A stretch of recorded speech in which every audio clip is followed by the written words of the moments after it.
I can have your attention just a minute. This is pretty loud, isn't it? Okay, I want to start by thanking Pastor Steve Carney for letting us use this facility. Our first speaker will be Vickie Glisson, who's running for U.S. Congress in this district, the 3rd Congressional District, against John Yarmouth. Good evening, everybody. I'm Vickie Yates Glisson, and I'm running for Congress for the 3rd Congressional District. And I really appreciate the opportunity to be here this evening. Thank you, Dr. Simon. Thank you to the American Family Association. I'm very appreciative. And it's wonderful to seeing everyone here. I just want to talk a few moments about why I'm running for Congress and just a little bit about the campaign. I just want to kind of catch you up because I cannot believe it. Stepped down to do this in January, and here we are. It's almost November, and so it's like 10 and a half months later, and so it goes by very quickly. We're now just 11 or 12 days away. Let me just say that one of the reasons that I'm running for Congress is that I think that our community needs more than a career politician. Someone that's been there for 12 years, I mean, this is ridiculous, and has been this ineffective. And just to kind of give you an idea, when I talk about ineffectiveness, when I started out, I would talk about I've been very involved in this community. I felt he was ineffective. But there are actual third parties that are national think tanks that are bipartisan that rank him as ineffective. And they rank him ineffective because, number one, he doesn't show up to work. He has one of the worst voting records in Congress. He is in the lower half of his peers, and he has by far the worst voting record among his Kentucky peers. Also, a couple of things is that he hasn't even really been working on his job. In the 12 years he's been there, he has passed 2 bills. And one of those was to rename a post office here in Louisville. And he hasn't passed a single bill in 10 years. Because he's really busy, it looks like, playing golf, whether it's at Valhalla, whether it's in Ireland or wherever. But he's not minding the store. And as I've said many times, if any of us did this, we didn't show up to work, we just didn't vote, our voting record was that pathetic, we didn't pass bills, we would be fired if we were in the private sector. So I'm running because I think we need someone that is really going to be a voice for Louisville, someone that's going to be an advocate for Louisville. For too long, we have been sitting here and we're not making any progress as a city. Courier Journal even wrote an article about this just even recently, how that the millennials aren't coming back because we have been bypassed by our peer cities, cities like Indianapolis and Nashville. We cannot allow that to continue. We want our kids to come back and our grandkids to come back. We want this to be a vibrant community. We need someone to go to Washington to help us grow jobs and grow our economy. We must have that. I'm a healthcare lawyer by background. I've practiced healthcare law for the last 25 years in downtown Louisville. I grew up on a farm in Spencer County, Kentucky, so I know the value of hard work, perseverance, being fiscally conservative, because that's the way I grew up. And I stepped out of the practice of law because I decided I wanted to go into public service. And I wanted to be there as a voice and an advocate for the most vulnerable folks in our community because I became the Secretary of the Cabinet for Health and Family Services. I wanted to be a voice and an advocate for those that have no voice or that are rarely heard. I'm running for Congress for the very same reason, because I believe our community needs a voice and an advocate, and I want to be that voice for our city. I really need your help and support on November the 6th. We need everyone to get out and vote. Right. I want to just tell you a little bit about our campaign, why I think the campaign is going so well. First of all, our fundraising, I cannot believe it. We have out-fundraised Congressman Yarmouth every quarter. I felt that he'd never let us do that this last quarter, and just 3 or 4 days ago, we got our reports again. We out-fundraised him again. And the importance of that is that his is all PAC money almost. Over 60 to 70% of what he's raised is PAC money. Funds we have raised are from individuals. These are individuals that have invested in our campaign, and I know they'll get out and work for us. I want you to know that we've also been endorsed by Senator Rand Paul, by Ann Northup, by Congressman Guthrie, and I want to thank you for your endorsement. Dr. Simon, I've also been endorsed by the National Right to Life, the Kentucky Right to Life, and the NRA. I grew up on a farm. I'm going to roll up my sleeves. I want to go to work for you. I'm going to be willing to take on the tough issues, and I want to be your voice and your advocate in Washington. And please remember me on November the 6th, and I kindly ask for your vote. Thank you. That was Vickie Glisson running for U.S. Congress in this district. Okay, the next one is Richard Brown. He's running for the 15th District Metro Council. My name is Richard Brown. I'm running for Metro Council District 15. Take Cloverleaf, St. Mary Elizabeth Hospital, Churchill Downs, the stadiums, all the way over Dairy Castle, with the White Castle over there, Eastern Parkway. That's my district. Otherwise known as 40215, that has the highest accidental overdose death rate in the entire city. Folks, you got to get out and you got to get rid of Mayor Murder. You got to get him out. You got to get him out now. You got to get every one of these folks out. They're liars, they're cheaters. I mean, yes, they're baby killers. I'll say it. I don't care. Not only that, I am apologetically pro-life. And if somebody says, well, you're a male, you don't know, fine. Talk to my wife and talk to my daughter, and she'll tell you they're also pro-life. And not only that, I am a card-carrying member of the National Rifle Association. I want to talk about something else. How many of you live east of I-65? How many folks in here like the fact that the Democrats have the majority of Metro Council? How many of you like it? No. So that's a no, right? So that means you're willing to do something about it, right? Okay, well, here's what you got to do. You ready? I'm dead serious. January 2020 is when candidates have to jump in the race. They have to declare their candidacy January of 2020. That liberal Rick Blackwell that's out in PRP, I grew up PRP. He does not represent South End values. Neither does that liberal Cindy Fowler. How in the world are they out there? Well, I'll tell you why. Because we have been unable to recruit and train and fund strong conservative candidates for Metro Council. Now, folks, you said you wanted to do something about it now, so that you got to do something about it. Thank goodness for Jennifer Alexander. She's out there running to Fairdale, and I think she's going to pull it off. And I'm working hard, and Brett Schultz is working hard. We're going to work hard. 12 days left. We're working hard. But here's the bottom line. 14 months is not that long ago. Nicole George is running against Brett Schultz. She's raised $50,000. My opponent has raised $20,000. Here's the bottom line, folks. If you want a majority, a conservative, pro-life, pro-family majority on this Metro Council, you're going to have to do something about it. And I mean you, because 40222 gave over $750,000 to candidates. 40258 gave $7,000. Bottom line is this. We're going to have to get involved in those elections coming up. So we need to recruit, we need to train, and we need to fund these strong conservative candidates because there's no excuse in the world why this city has a majority on Metro Council. So think about that for the next few months. I appreciate you all. Thank you, Dr. Simon. Thank you, everyone. Pray for us. God bless. We're putting some in a kind of a out of order because they got to get someplace else. So Donna Lawlor is running for state representative in District 35. Let me try again.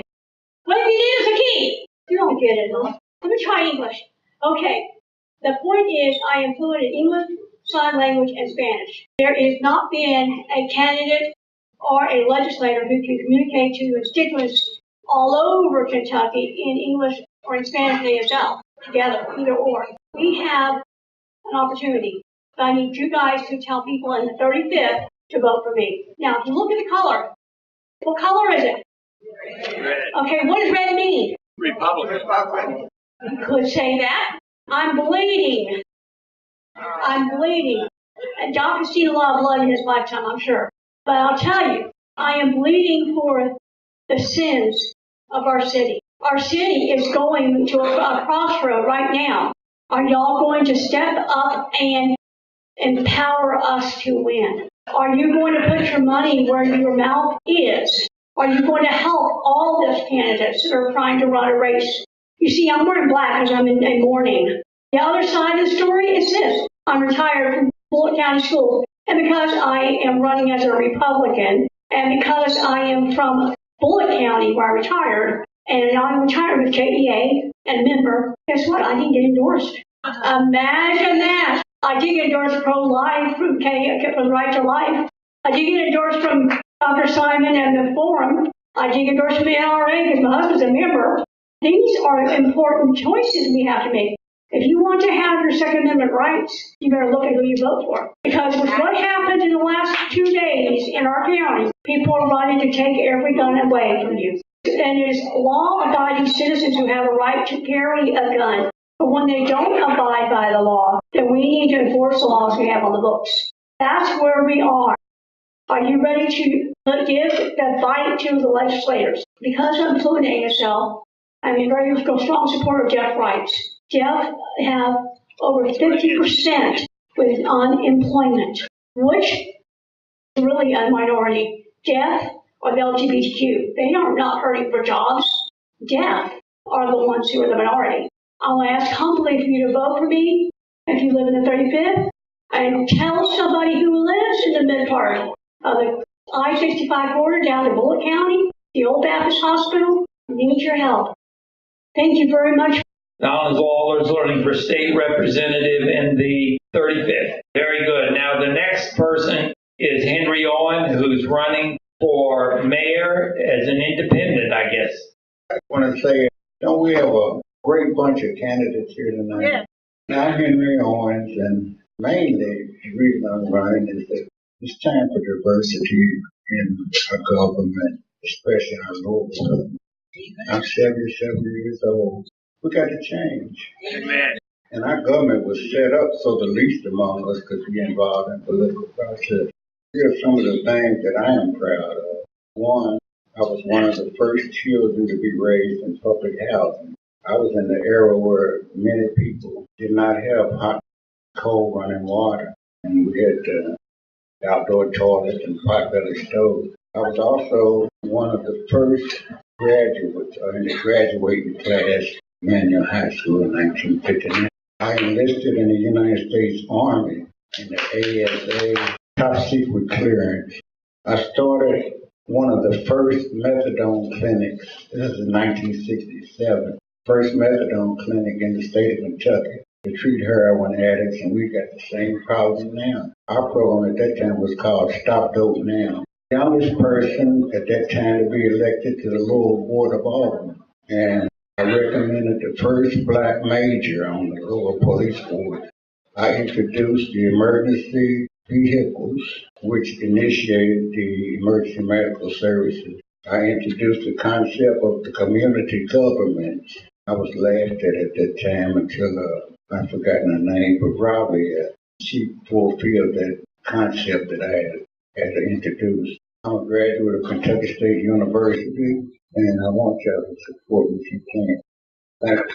Henry Owens running as an independent for mayor of Louisville. Okay, our next speaker is John T. May, who is running for property valuation administrator. Thank you, Dr. Simon. Thank you guys for coming out tonight. I'm running for the Jefferson County PVA. It's basically the county appraiser's job, the county assessor.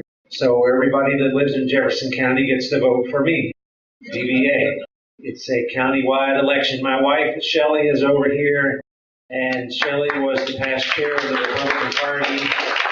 Shelley's mom, my mother-in-law, and Frank Simon go way back to walking door to door for Right to Life, and she is a political animal over there, so she's helped me quite a bit. The PVA race, as many of you have heard from different folks, the PVA race and the current incumbents, it's full of corruption. It's full of the same political games that we have become accustomed to as residents of Jefferson County, and why we settle for that year after year after year. 4 years ago when the PVA ran, there was nobody to challenge him. So I guess they feel like that's just their card to continue along with corruption and continue along with whatever they think they can get away with, including, as the Courier reported on the person who's holding the office right now, sexual harassment and discrimination of their employees. And we just heard so eloquently from the independent candidate for mayor talking about diversity and giving people a chance. And the current administration downtown, it's a sewer. It's discrimination. The state challenges them, and they try to get away with more of it. Just the other night, and all of these candidates know, we go to these events and you have to be civil as a candidate. We disagree with a lot of the folks that we run into, right, Jim? But that doesn't mean you can't be uncivil. Of course, my opponent, that's not the way they operate. They operate in trying to be harsh and critical. It's a shame that we can't have a civil discourse and run for these offices. So my job as the county assessor, we're going to open it up for transparency. It won't be this mystery of what's going on with your property. Why did some neighborhoods go up? Why did the Friends of the PVA go down? Transparency, fairness, and equity and mostly respect for people, civility, and respect for all of you folks. I've been a real estate appraiser for 31 years, and I think that I'm more than qualified to do this job on your behalf, and I'd love to have your vote in 13 days. So thank you all very much. That was John T. May for the PBA. That rhymes, doesn't it? James Stansbury, who is running for state representative in the 46th. Who ever heard of Tom Birch? Well, this is the new Tom Birch. Not Tom Birch. Good, Tom Birch.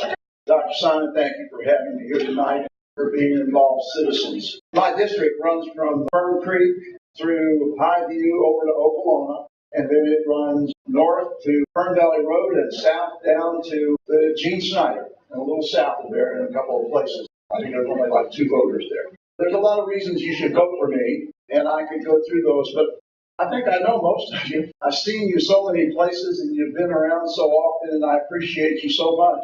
I'm going to tell you that there's a reason that you should vote for every one of these fine candidates that are here tonight. You look at our city, look at our county, look at what's going on, think about what's happening, and understand that without us doing something, it's going to continue. What you saw happening last week, what you saw happening last month, what you saw happening last year, you're going to see next year if we don't do something. I know you're working hard. I've seen you out there. I've seen you walking. I've seen you meeting. I've seen you making phone calls. I know that we're working, but whatever you've done, let's do some more. We can win this. It is eminently winnable, but it's not winnable if we stay at home and think the guy next to me is going to do it. Yeah. You know how that thought process goes. The guy next to me is going to handle it. We can't do that. I just want you to know I appreciate everything that you do for the party, everything that you do for our city and for our county. I'll appreciate it if you do even just a little bit more between now and November the 6th. And if you live in 46, vote for me because I'm your guy. Now, Mr. Stansbury was the chairman of the Republican Party of Jefferson County until he stepped down to run. Is that I right? didn't even step down. I'm still the chair. I got Okay, good. Okay, our next speaker is Seum Jr. Is that okay? He's speaking for Seum, who's running for the 38th. Thank you, Dr. Simon. And I wanted to thank you all for allowing me to be here and stump for my father. I guess that's what you'd call it. Senator Seum's been around a while. He's got a tough race, and we're not taking anything for granted. A little bit about my dad. He used to be a Democrat.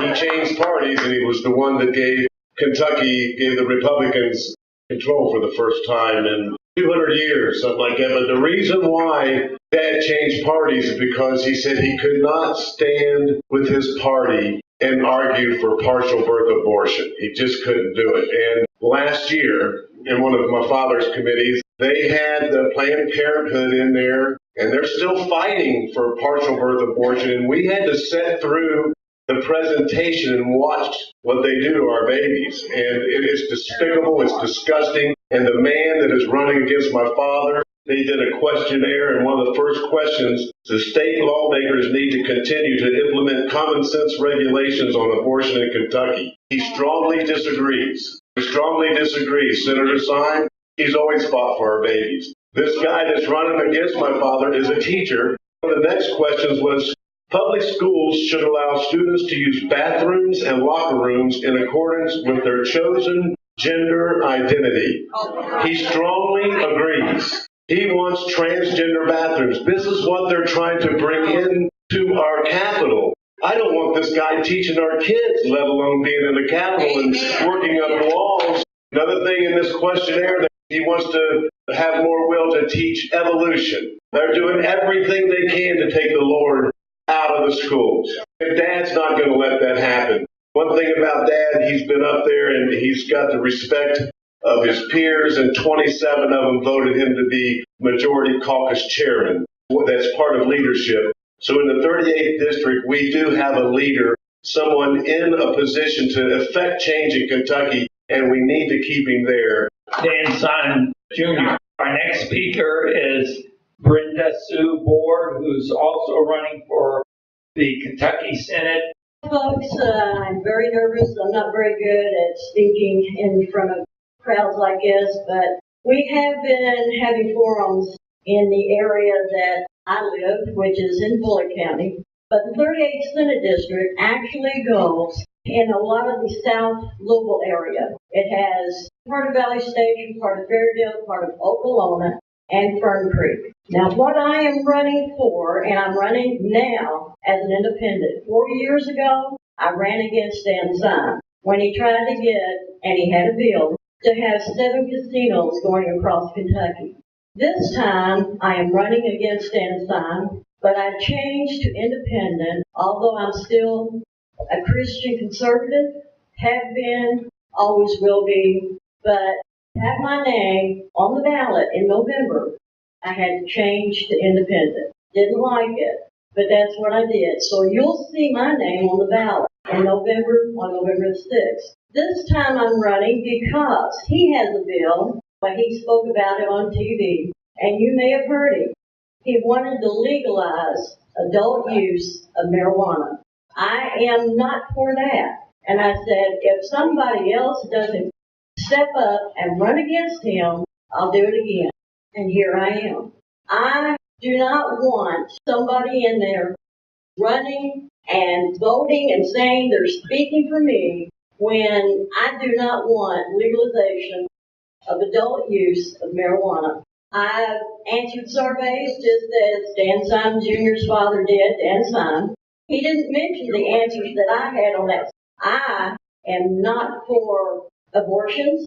I am believing that life begins at conception. When I've seen videos and thought how they do abortions, those partial life abortions, I don't see how anyone could even do that. It's just horrible. So when it comes to that, when it comes to the marijuana, I have considered, and this is a bill that they had out in regard to medical marijuana, but I want it changed because I will not vote for it the way it stands right now. I thank you. I hope that you all will keep me in your prayers because I need it. Thank you. Very good. I'm trying to keep up with all this. All right, the next speaker is Robert Jones, who's running for Jefferson County Sheriff. Thank you, Dr. Simon, for giving me the opportunity to come speak tonight. A little bit about me first. I was born and raised in Oklahoma, Highview area. Lived there all my life. I guess 2003, I moved out to the Fairdale area, not too far from Dad's son. Started off with the Jefferson County Police in 1991. Failed merger in 2003. I became a Louisville Metro police officer, which I'm proud of. 4th-generation police officer. Since I grew up around cops, we called each other cops. I learned every bit about it. Went to college. Dad called me and said, we're hiring for the police department. I'm like, whatever. I joined. It's a good career. You learn a lot quick. I learned a lot at 20 years old when I joined the police department. 21, I go to the police academy. I was a valedictorian at the police academy at Eastern Kentucky University. Met a lot of police from across the strait, but Louisville has been my home. I retired after 25 years. I went to work for my opponent, the current sheriff, John Aubrey. He's a good guy, excellent leader. He brought that department down from the doldrums up to a good department. I compared if there's any football fans. You get to a certain thing, you do good things. You may have won a championship 20 years ago like he did, but you can't rely on past accomplishments. I've seen 7 signs. I mentioned to a lady earlier, 7 signs since I filed to run for office for sheriff. Everything said change is inevitable. It is inevitable. What will you do? Are you flexible enough to step out and help this community? My opponent hasn't. He's had 20 years to help this community. He does what state law says he has to do. That's all he does. The opioid is awful. I see it firsthand. When I retired, I went to work for 11 months. I left because he would not step out of the box, change things, help the community. Went back to Metro Police because they rehire retirees. I'm back out on the beat here in Oklahoma, Preston Blue Lick area. Riddled with drugs. You see sheriffs out there? No. You see Metro Police swamped. The sheriff's department must step up. They have the manpower to do it. It's all about allocating your personnel, allocating the money. He is the main tax collector of this county. He's got the money to do it. At the end of every year, he gives money back to Metro government, which we know that's a pay-for-play. It's controlled by the Democrats. And my point is, here's my daughter. I get questioned about pro-life. When her mom was pregnant, they didn't have a heartbeat. They said, what do you want to do? Do you want to abort this child? Because it's not viable. Pro-life because here she is. I'm asking for your vote needs change, and we have failed leaders for the last 20 years and more have failed. That was Robert Jones Jr. running for Jefferson County Sheriff. Our next speaker is Everett Corley, who's running for State Representative in District 43. Thank you all for the time. It's good to see all of you. I'm running in 43rd District, which runs from Portland to all the way along the river out to Westport Road and St. Matthews. We have a lot of issues going on in that district because it's highly diverse. I've been a real estate agent for 4 years and in property management for 17 years. One of the candidates, PVA right now calling younger, Mr. May, was too polite to say this. What his opponent did to him was she went on a website and went into his personal information and looked up his house and his valuation and all the information that goes on with your personal property. Now, how would any of you like to have that done to you by a powerful incumbent Democrat? I find that despicable and disgusting. He's too much of a gentleman to say that, so I just wanted to say, because I'm not. So, but see, the Republican Party chairman is here today. I'd like to say that I'm really glad to know that I wasn't the one who sent the bomb. And the breaking news is they all turned out to be duds, so you can take that as far as it goes. The caravan, why am I interested in the caravan for state representative? Because John Yarmouth and my opponent, Charles Booker, not Cory Booker, another Spartacus, but Charles Booker, have decided to implement a 3,000 center refugee center in Portland for these people that are coming to this country mostly illegally, calling themselves refugees. And we know that 90% of these refugees will be from Syria, Afghanistan, Yemen, all the rest of these countries that do not share our values. And we need to be awake, and we need to hold these so-called leaders. They're going to bring them in, they're going to feed them, and they're going to register them Democrat. We all know that's what's going to happen. So the final thing is, I have been endorsed by your organization. I've been pro-life my entire life. My opponent, Charles Booker, was fired from the only job he ever had from the LRC because he wanted to do a commercial from guess who? Allison Lundergan Grimes. So that lets you know what his career is. But finally, I just wanted to say that I'm proud to be here tonight, and let's all stick together and let's remember that this is a great country and Trump's going to be around a long time. Everett Corley running for state representative in the 43rd District. Hi, I'm Dr. Frank Simon. I'm an allergist and family doctor. I specialize in allergy, headaches, sinus, hives, cough, asthma, hypertension, and diabetes. We're located at 1404 Browns Lane near Norton Suburban Hospital. Our phone number is 895-5088. We can see you tomorrow.